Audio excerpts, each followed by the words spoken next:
Shalom, peuple de Dieu.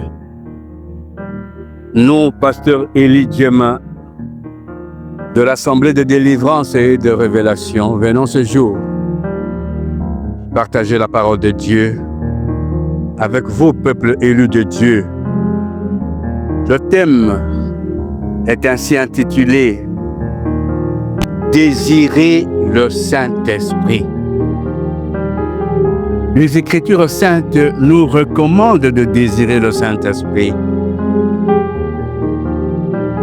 Oui, parce que la parole de Dieu dit « En l'homme, il n'y a que l'Esprit ». Pour ce faire, nous allons lire beaucoup de versets bibliques en commençant par Genèse chapitre 1er verset 2. Il est écrit: la terre était informe et vide. Il y avait de ténèbres à la surface de l'abîme, et l'Esprit de Dieu se mouvait au-dessus des eaux. La lecture de ce verset nous fait comprendre qu'à la création, tout était en désordre. Il n'y avait pas l'ordre, tout était flou. Il y fallait que l'Esprit de Dieu se meuve au-dessus de toute création pour que se séparasse la terre d'avec les eaux, que la distinction vince pour savoir c'est l'arbre, c'est l'animal, c'est ceci. Donc, l'Esprit de Dieu, dès le départ, avait un travail de distinction, de séparation. Au nom de Jésus-Christ, j'ordonne que l'Esprit de Dieu te sépare de ce qui est mal maintenant.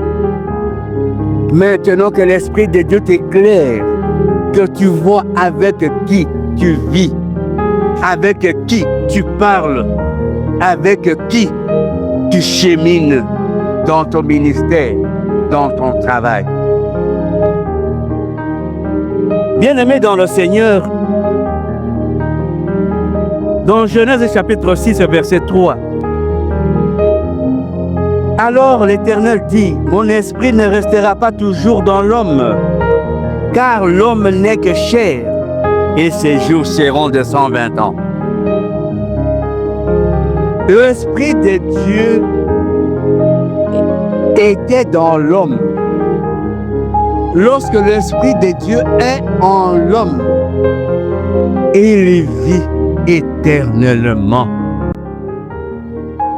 Mais au regard de la conduite de l'homme, au regard de la personne, de sa vie sur la terre, l'Éternel avait pris l'option d'ôter l'Esprit de Dieu. Parce qu'il a dit, mon esprit ne restera pas toujours dans l'homme. Donc, il y a un temps pour lequel l'Esprit de Dieu vit avec nous.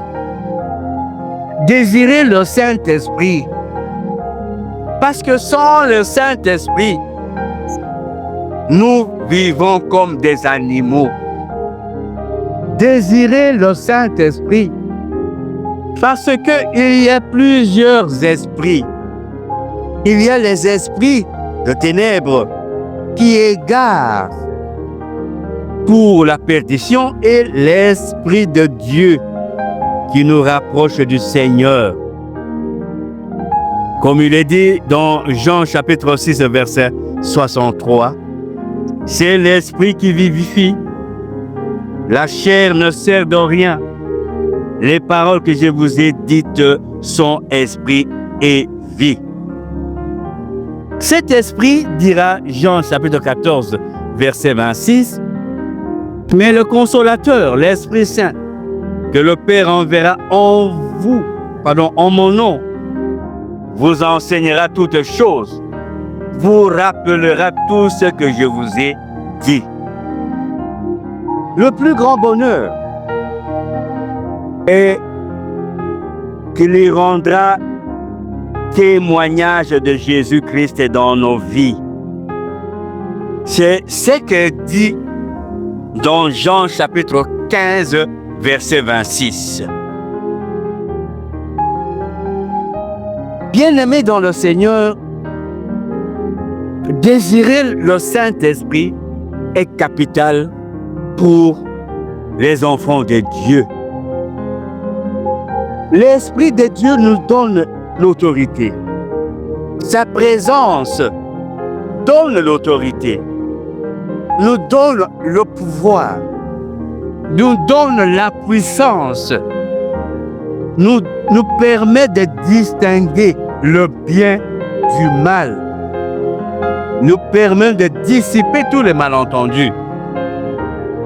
Oui, on va prophétiser pour vous, mais sans le Saint-Esprit, tu n'auras pas la vérité sur la prophétie.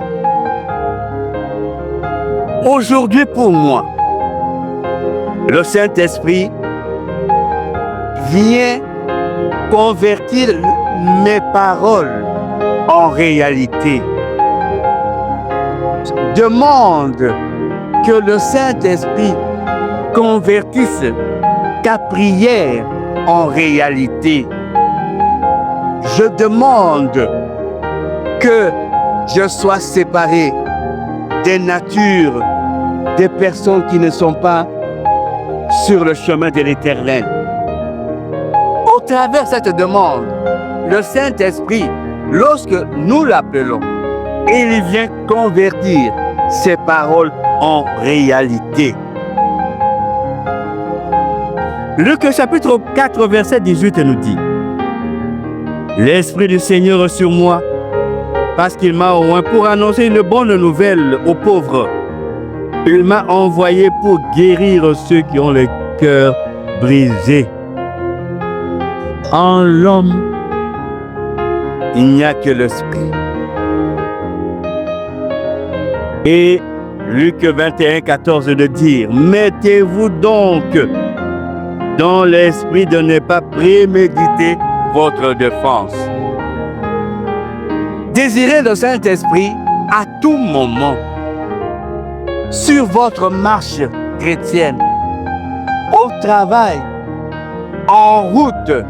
Le Saint-Esprit est là. S'il est avec nous, s'il est avec toi, tu n'as point besoin de penser quoi que ce soit, parce qu'il t'avertira, il va te prévenir, il va t'orienter, il va te guider. L'Esprit de Dieu est fondamental. Il est le capital dans la vie, dans la marche d'un enfant de Dieu. Soyons et demeurons attachés à l'Esprit de Dieu. Cherchons d'une manière permanente l'Esprit de Dieu. Mais il y a ce que dit Luc chapitre 11, verset 39.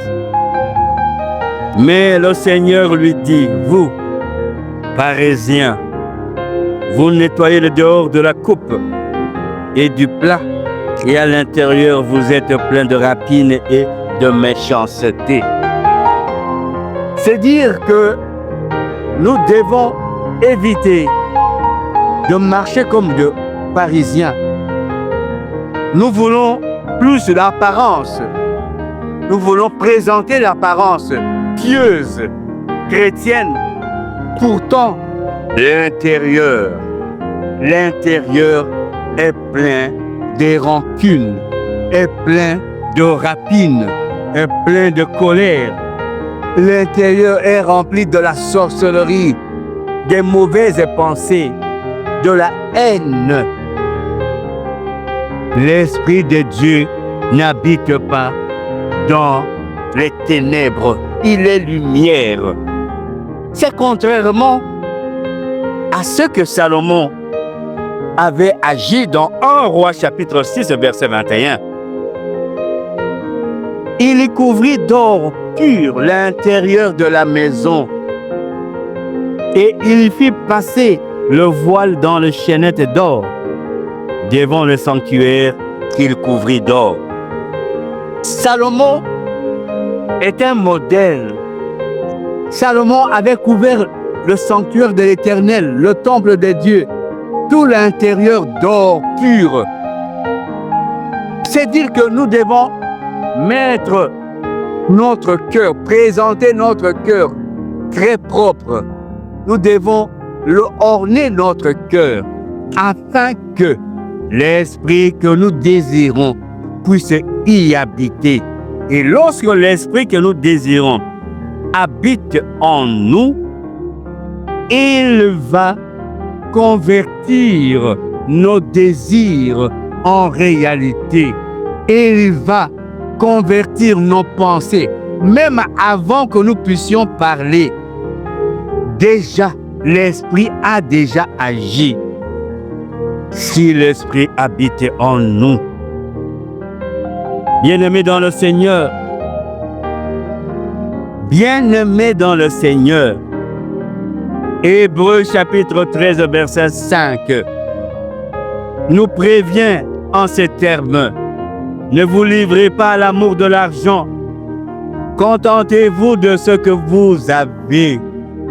Car Dieu lui-même a dit: je ne te laisserai point, je ne t'abandonnerai point. Il y a des choses qui entravent, qui empêchent le Saint-Esprit d'habiter en nous, notamment l'amour de l'argent, l'amour du pouvoir. Beaucoup de ces choses nous empêchent.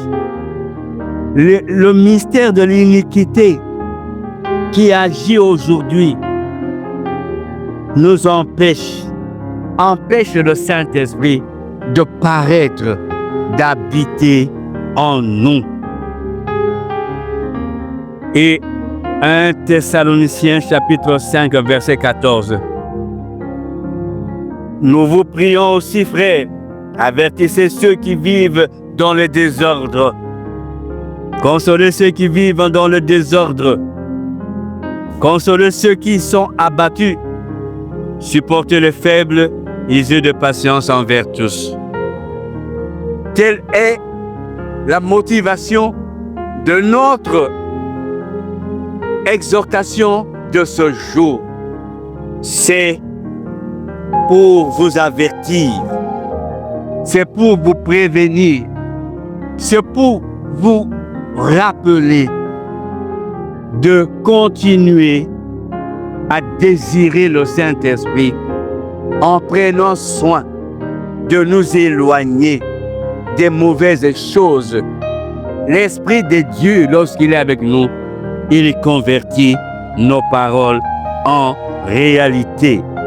Maranatha, pasteur Élie Djema, ouvrier de la 11e heure. Pour tout contact éventuel, plus 243 89 18 78 834. Vous pouvez nous joindre dans notre chaîne YouTube en écrivant Assemblée de délivrance et de révélation. C'est à quoi nous vous invitons à vous abonner, à cliquer sur la cloche de notification pour être toujours à la page de nos enseignements, de nos prédications.